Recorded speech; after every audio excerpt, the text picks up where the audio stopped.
Skip it up and that up.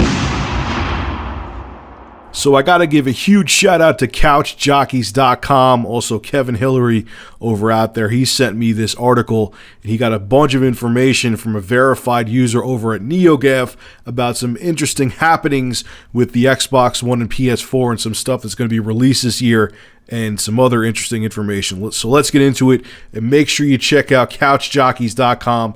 I'll have a link below in the description. All right, so again, this is all educated rumors, so take it with a grain of salt. There is my disclaimer. So if something here doesn't come true, I don't want to see like 45-minute videos made about me saying that I'm lying to you. So this information, the sources have been verified, but it still could be off. There you go. All right. So there could be a Halo 2 Anniversary Edition with the Halo 5 beta access included. It could possibly be 60 frames per second, 1080p. If it's a remastered version of Halo 2, how the hell can you not get that to be 1080p, 60 frames per second on the Xbox One? Anyway, multiplayer is confirmed for Halo Anniversary Edition, for Halo 2 Anniversary Edition. It's going to have full multiplayer, including DLC maps, dedicated servers, and a theater mode and file share. There's some other stuff there. I'll have a link to the Couch Jockeyz article below, so you can check that out and read the other tidbits in there. Crackdown 3 is coming out. There's not going to be an E3 announcement this year. It's going to have a 2016 release date. Black Tusk, we all know they took over Gears of War when Microsoft bought it. The new Gears of War, though, if you're all full boner about this and think it's coming out in like a year and a half, it's going to need about a 2.5 year development time. Black Tusk also was working on a project called Shanghai, which was a stealth-based shooter focusing on burglary and infiltration. I couldn't say that right. They canceled it because now they're working on Gears of War. Sorry. Forza Horizon, fall 2014, maybe September, 1080p, which it's a racing game, it should be. Open world, which will be different for Forza, and a new weather system. This one now, the Xbox One console, white Xbox One incoming. Ooh, I don't really care about colors as long as it's not purple. They may be dropping the price on the Xbox One, a new model though, where it could have no optical disc drive. Oh boy, I'll talk about that after I'm done giving you guys all this info. Quantum Break, holiday 2014, nothing special there. Sunset Overdrive is fall 2014. This is all for Xbox, by the way. Sunset Overdrive, there could be a theme controller. Ooh, whoopee. Fable Legends, summer 2015. Titanfall, first Titanfall DLC is 45 days after release. Damn. Then the other one is 120 days from release, which that's more sensible. Okay. 16 maps before DLC. All the textures in this alpha test build are 25% of the final game's resolution. All alpha footage was done at low resolution. Okay. Let's see if they could get the actual game at 1080p. That'll be interesting. Rare have a free-to-play project coming out.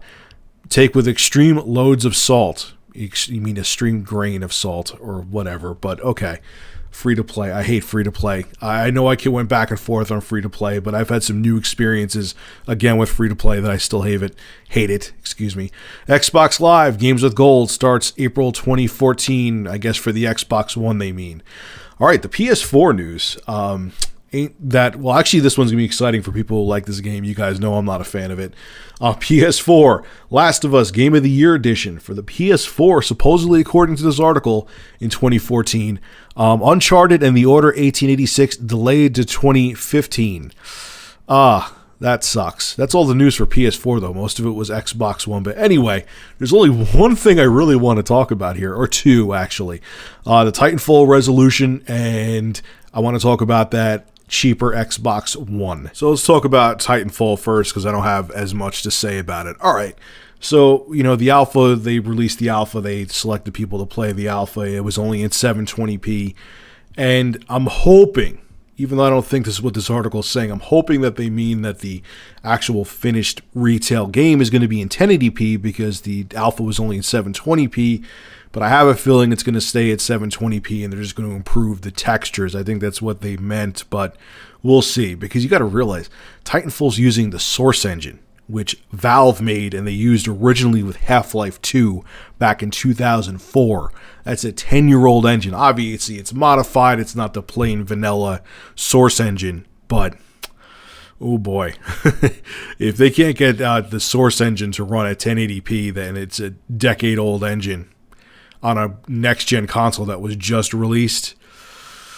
Interesting, and very disappointing. But anyway, moving on to the cheaper Xbox One that supposedly may be released this year. Now, I'm hoping to God they make a cheaper Xbox One, but I'm also hoping to God that they don't make a discless Xbox One. Microsoft, you need to make an option without the Kinect. I now own an Xbox One again, and I feel the same way I did when I made my Why I Returned the Xbox One video. Okay, it is a useless piece of junk that I don't give a shit about. And I know a lot of other people that feel the same way. There's some people that love it. I don't really see how, but hey, everyone, different strokes for different folks. But I just get rid of it. Then you can make the console $399, and then people, you don't need it. You don't have to have it plugged in. So people could just play the games the way they want to play them. And if they want to get it in the future, if they smoke crack that day and they're delusional and actually want the Kinect, then they can go out and get it. But Microsoft, don't go the opposite route and keep the Kinect in there and make a discless console, because then that's going to divide up the market. And then you're going to have to make it where the hard drive can be upgraded, because, you know, unless you're going to put like a 4 terabyte hard drive in there, how are people going to download the huge games? Unless you're doing this unless this is your plan, where it's like, hey guys, you want to save money? Get our $399 console that doesn't have a hard drive, so you have to deal with digital distribution, and you can't trade in games and buy actual physical media. So you have to deal with our DRM anyway, so you could save money on the console. Unless that's what you're trying to do. So NeoGaf, I'm looking at you. You put these rumors out there, and if they don't come true, I'm just going to make a billion videos crying about how you're frauds and go over your forums and cry on there too. I had to do it, guys. Come on. Because it's the same thing. If this doesn't come true, it's the same thing that I went through. So just had to throw that out there. Anyway, folks, make sure to rate, comment, favorite, and subscribe. And as always, thank you for supporting Review Tech USA. Have a good one.